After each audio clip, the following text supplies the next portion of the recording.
नमस्कार मंडळी, आम्ही दोघी जावा या चॅनलमध्ये तुमचं सर्वांचं खूप खूप मनापासून स्वागत आहे.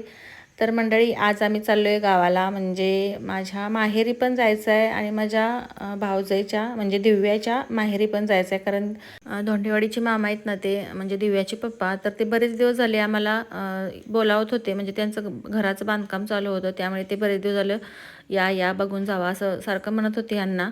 मग आम्हाला पण जायला वेळ मिळत नव्हता आणि आता अचानकच रात्री ठरवलं आम्ही सकाळी लवकर जायचं म्हणून. पण लवकर लवकर म्हणता बराच वेळ झाला.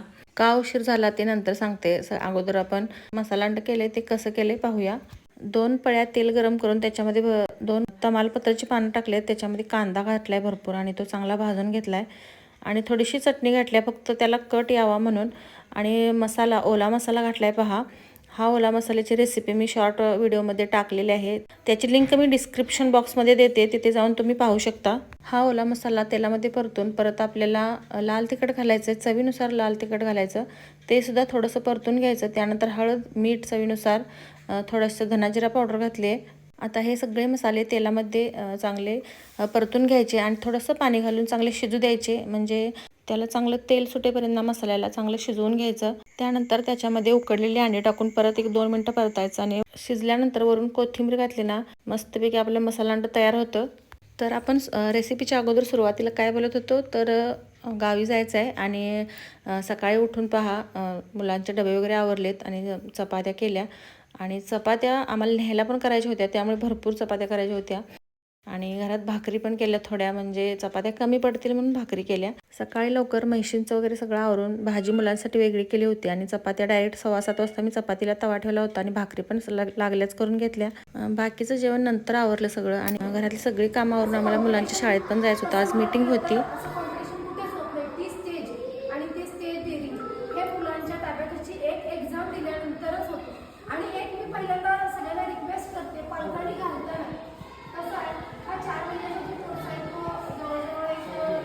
शाळेतल्या मीटिंगसाठी टायमिंग होतं 11:30 ते 12:30, पण आम्ही 11:15लाच शाळेत जाऊन बसलो, कारण आम्हाला गावाला जायचं होतं. त्यामुळे आम्ही म्हटलं थोडीशी भेट घ्यायची टीचरांची आणि जायचं. पण टीचरने आम्हाला सोडलंच नाही. त्या म्हटलं थोडा वेळ थांबा आणि मीटिंग संपूनच जावा. तर तिथून आम्हाला 12:30 वाजले निघायला आणि घरी आम्ही माझ्या माहेरच्या घरी आम्ही 1 वाजता पोचलो. तर हे आहे माझं माहेरचं घर आणि हा माझा भाऊ, लहान भाऊ, हे पप्पा आणि ही आई. तर एवढेच घरात होते आणि दुसरा भाऊ माझ्या नंतरचा दुसरा भाऊ आहे, तो बाहेर गेला होता कामासाठी आणि इथे यांचं घराचं थोडं बाहेरचे पाठीमागच्या बाजूचे एक रूम ह्याने आत्ता बांधली आहे. त्याचं पण थोडंसं काम चालू होतं.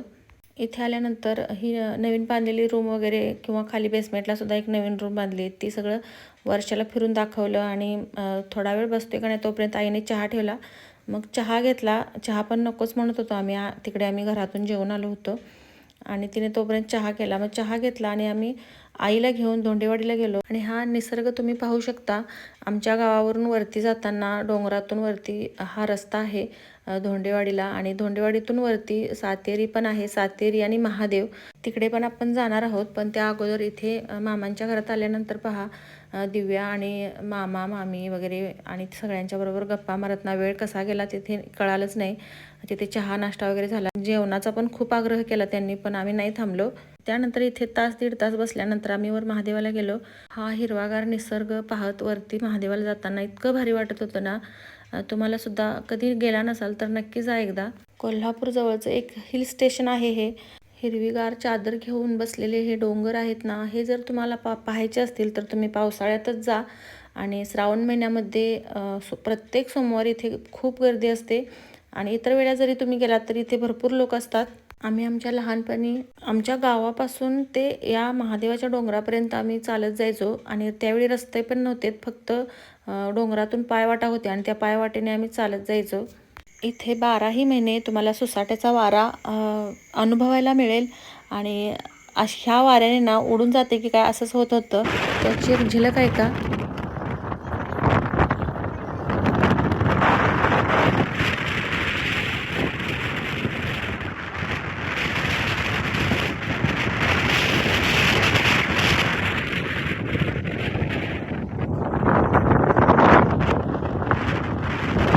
तर तर बघितलं वाऱ्याचा आवाज किती होतो यावरून तुमच्या लक्षात येईल की इथे किती वारा असेल. आणि असं सहज जरी उभा राहिलं ना तर ते वारं पाठीमागं दाबत होतं, ढकलून देत होतं, पडतोय की काय असं वाटत होतं.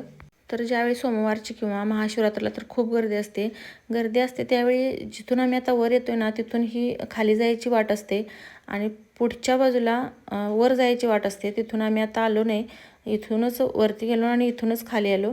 गेल्या वर्षी सुद्धा आम्ही इकडे आलो होतो पहा, तो सुद्धा व्हिडिओ चॅनलवरती आहे. तुम्हाला जर पाहायचा असेल तो तर त्याची लिंकसुद्धा मी डिस्क्रिप्शन बॉक्समध्ये देते. आणि ही आहे पाठीमागची बाजू आणि पुढच्या बाजूने वर यायची वाट आहे ना ती पुढे आहे. तर तुम्हाला ती वरूनच दाखवली आहे मी आत्ता. आणि जर सविस्तर पाहायचं असेल तर तुम्ही त्या व्हिडिओमध्ये ती पाहू शकता. तर इकडे पहा, या असं पूर्णपणे हा दगड आहे आणि हा दगड बनवलेला वगैरे नाही, हा नैसर्गिकरित्या इथे तयार झालेला आहे. इथे गुहा वगैरे सगळं नैसर्गिक आहे. आणि इथे या गुहेमध्ये गणपतीची मूर्ती आहे आणि एका बाजूला देवीची मूर्ती आहे. मंडळी, जर तुम्हाला इकडे यायचं असेल ना तर आता 4 दिवसातच श्रावण महिना चालू होणार आहे. तर या श्रावण महिन्यात नक्की येऊन जावा. प्रत्येक सोमवारी श्रावण महिन्यातल्या ना खूपच गर्दी असते इथे. आणि ही देवी पार्वतीची मूर्ती पहा किती उठावदार दिसते.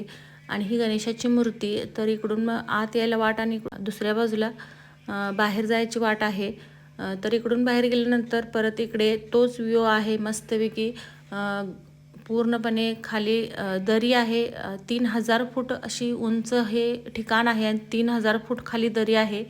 एवढ्या उंचावरती हे मंदिर असल्यामुळे ना खूपच वारा असतो इथे. आणि तुम्ही मंदिर पाहू शकता, अगदी असं पांढरशुभ्र बर्फाने आच्छादलेलं आहे असं वाटतंय आणि केदारनाथला गेल्याचं फिलिंग येतंय. या श्रावण महिन्याच्या पहिल्या सोमवारी जर तुम्हाला यायचं असेल ना इकडे तर पत्ता सांगते मी, नीट ऐका. तर कोल्हापूरपासून इथे सातेरीपर्यंतचं अंतर 20 ते 25 किलोमीटर आहे. आणि जर तुम्हाला यायचं असेल तर कोल्हापूरनंतर बालिंग्यात यायचं. बालिंग्यातून आपल्याला इकडे पाडळीकडे वळायचं. पाडळीतून कोगे, महे, बीडशेड वगैरे करून गणेशवाडीत जायचं आणि वरती धोंडेवाडीला जायचं. धोंडेवाडीचा रस्ता विचारला तुम्ही ना बीडशेडवरतीचा गेल्यानंतर तर तुम्हाला कोणीही सांगेल सातेरीला जायचं आहे आम्हाला, कुठून जायचं म्हणून. तर तिथे धोंडेवाडीतून वरती हे सातेरीचं मंदिर आहे. आणि सातेरीचं मंदिर झाल्यानंतर ना थोडंसं वरती गेल्यानंतर हे महादेवाचं मंदिर आहे. महादेवाच्या देवस्थानाबरोबरच हे एक हिल स्टेशनसुद्धा आहे. कारण इथे गेल्यानंतर ना आपण महाबळेश्वरला वगैरे गेल्यानंतर जसं फिलिंग येतं ना तसंच येतं. इथलं वातावरणसुद्धा तसंच आहे. ज्याला वारा सोसत नाही ना त्याचे कान तर गच्च झालेच पाहिजेत. आणि त्यांनी काय करायचं, आपला कापूस कानामध्ये घालूनच जायचं. आणि हो, इथे पाऊस जर असला ना तर खूपच मोठा पाऊस आणि मोठ्या ठिंबाचा पाऊस असतो. त्यामुळे पावसाची पण आपण काळजी घेऊनच जायचं, म्हणजे त्याची तयारीनिशीच तिथे जायचं पावसाळ्यात जर जात असाल तर. त्यानंतर इथे फिरून वगैरे झाल्यानंतर आम्ही गणेशवाडीत गेलो.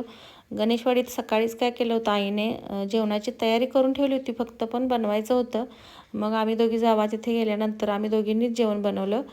कारण दिव्या पण नव्हती. दिव्या जर तिथे असेल ना तर आम्हाला काहीच करावं लागत नाही, ती सगळं बघते. नंतर मग आईसाठी ना आत्तीने आमच्या चुडे आणले होते पंढरपुराहून. ते चुडे मी ते आईला लागलेच घातलेत, कारण एकदा तिचं राहिलं घालायचं की म्हटलं मग नंतर ती घालणारच नाही, म्हणून म्हटलं लागलंच घालूनच जावं. आणि आईच्या हातावरचा टॅटू कसा वाटतोय पहा, तिच्या लहानपणी तिने काढलाय. त्यानंतर जेवण वगैरे आवरल्यानंतर 6पर्यंत आम्ही परत वाखऱ्याला गेलो. मंडळी, तुम्हाला कोल्हापूर जिल्ह्यातलं करवीर तालुक्यामधलं सातेरी महादेवाचं मंदिर कसं वाटलं हे कमेंटमध्ये सांगा. व्हिडिओला एक लाईक नक्की करा. जर आवडला असेल तर शेअर करा मित्रमैत्रिणींसोबत. चॅनलवरती नवीन असाल तर चॅनलला सबस्क्राईब करा. परत भेटूया अशाच एका नवीन व्हिडिओसोबत. तोपर्यंत धन्यवाद.